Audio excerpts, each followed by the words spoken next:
Virus के third wave के दौरान शहर हैदराबाद में सालाना नुमाइश का हो रहा है अब आगाज। तमाम तैयारियां हुई मुकम्मल, बस इनॉग्रेशन होना है बाकी। हालांकि ये बात और है कि दुनिया भर में जारी कोविड की वजह से पिछले साल 2021 में हालात को देखते हुए तेलंगाना हुकूमत ने नुमाइश को न खोलने का फैसला लिया था, मगर इस साल 2022 में नुमाइश को खोलने के लिए परमिशन दे दिया गया, जिसके बाद ही यहाँ पर बड़े पैमाने पर तैयारियां भी पूरी की जा चुकी है और आवाम की सेफ्टी के लिए पुलिस डिपार्टमेंट के अलावा फायर डिपार्टमेंट की तरफ से पूरे इंतजाम भी किए जा चुके हैं। और 1 जनवरी 2022 से नुमाइश का आगाज होगा, जहां रोजाना इस नुमाइश में न सिर्फ इंडिया के डिफरेंट स्टेट्स बल्कि दूसरे कंट्रीज से ताल्लुक़ रखने वाले लोग भी काफ़ी तादाद में आते हैं।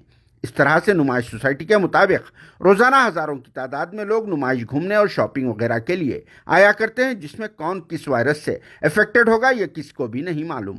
मगर फिर भी नुमाइश को खोल देने का परमिशन दे दिया गया है। अगर हज़ारों की तादाद में मौजूदा इन लोगों में से कुछ लोग किसी न किसी वायरस का शिकार होते हैं तो फिर समझो नुमाइश बन सकता है ओमाइक्रॉन का हॉटस्पॉट। इसीलिए भी हम आप सबको ये बात बता रहे हैं कि सूडानीज, नाइजीरियंस, अफ्रीकन्स में ओमाइक्रॉन ज़्यादा पाया जा रहा है और ये लोग भी नुमाइश का विजिट भी करते हैं। तो आप सभी लोग खुद सोचिए कि इसके बाद का क्या हाल होगा, जिससे ना सिर्फ हमारा शहर हैदराबाद बल्कि हमारा स्टेट तेलंगाना भी बुरी तरह से अफेक्टेड हो जाएगा और इसकी वजह से आप और हम सबकी जानों को खतरा भी लाहक हो सकता है।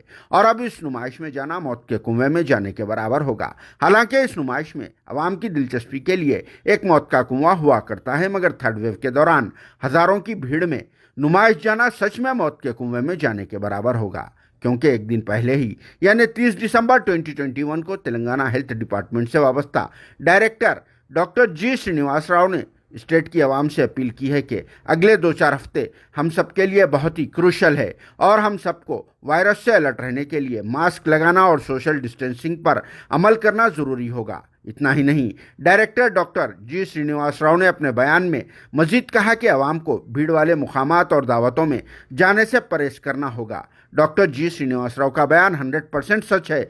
हम भी उनके इस बयान की तायीद करते हैं और आवाम से अपील करते हैं कि आप लोग इस वायरस से लड़ने के लिए मुकम्मल तौर पर अलर्ट हो जाएं।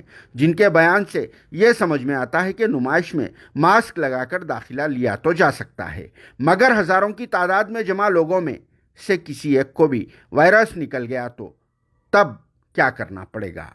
वैसे भी दूसरे कंट्रीज से ताल्लुक़ रखने वाले लोग नुमाइश में ज़्यादा आते हैं और कुछ दिन पहले ही टोली चौकी में दूसरे कंट्रीज से ताल्लुक़ रखने वालों को ओमाइक्रॉन की पॉजिटिव रिपोर्ट्स भी आई। और फिर इंडिया के दूसरे स्टेट्स जैसे कि दिल्ली, मध्य प्रदेश, कर्नाटक, उत्तर प्रदेश और यूनियन टेरिटरी दामन में तो नाइट कर्फ्यू इम्पोज है और पड़ोसी स्टेट्स तमिलनाडु, केरला, महाराष्ट्र में नाइट कर्फ्यू इम्पोज करने का सोचा जा रहा है। और इन स्टेट्स में नए साल 2022 की आमद के पेश नज़र 2 जनवरी 2022 तक गैदरिंग पर भी पाबंदी है, मगर हमारे स्टेट तेलंगाना में अब नुमाइश खोलने की इजाज़त दे दी गई है, जिसको सुनने के बाद नुमाइश जाना या ना जाना ये आपकी अपनी मर्जी होगी। और अगर कोई जाने का इरादा करता है तो एक बार डायरेक्टर हेल्थ डिपार्टमेंट डॉक्टर जी श्रीनिवास राव का बयान ज़रूर सुन लीजिए और फिर अमल करिए।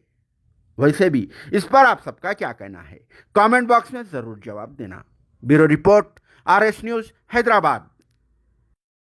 तेलंगाना पब्लिक को wish you all a very very happy new year, नूतन संवत्सर शुभकामनाएं।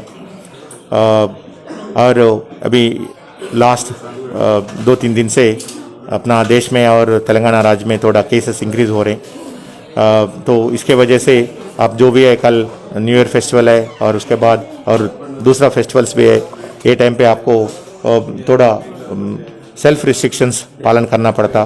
उसमें स्पेशली आपको आप बचाने के लिए अब मास्क पहनना और सोशल डिस्टेंस मेंटेन करना और उसके अबव अभी तक आप जो भी वैक्सीनेशन नहीं लिए, 1 डोज और 2 डोज जो है, जो भी वैक्सीनेशन लेने वाले हैं, आप तुरंत पब्लिक हेल्थ फैसिलिटी को जाके, गवर्नमेंट हॉस्पिटल को जाके तुरंत जाके आप वैक्सीन ले सकते। अपने को मास्क पहनना और वैक्सीन लेना, यही दो ही चीज़ है अपना हाथ में, यही अपने को बचा सकते। और आने वाला दिन में भी केसेस हज़ारों में, लाखों में इंक्रीज होने का, रिपोर्ट होने का चांसेस है। तो तेलंगाना राज्य पूरा तरह से हम प्रिपेयर हो गए। हॉस्पिटल बेड्स भी 60,000 बेड्स हम इंतजाम कर लिए और ऑक्सीजन कनेक्शन भी सब बेड्स को दे दिए और डॉक्टर्स नर्सिंग स्टाफ पूरा तैयार हैं और लाइफ सेविंग ड्रग्स जो भी है और टेस्टिंग फैसिलिटीज है ये पूरा इंक्रीज कर दिए। तेलंगाना राज्य तो पूरा प्रिपेयर हुआ है टू मीट एनी एवेंचुअलिटी, बट हम हमारे पब्लिक से हमारा एक ही रिक्वेस्ट है, जो भी फेस्टिवल्स हो ये और अदर सेलिब्रेशंस हो आपका घर में, आपका अलग घर में घर वाले से आप कर लीजिए। ये बच्चे next 2 to 4 weeks are going to be very very crucial and sensitive. So I all humbly request all the people to follow and maintain some self.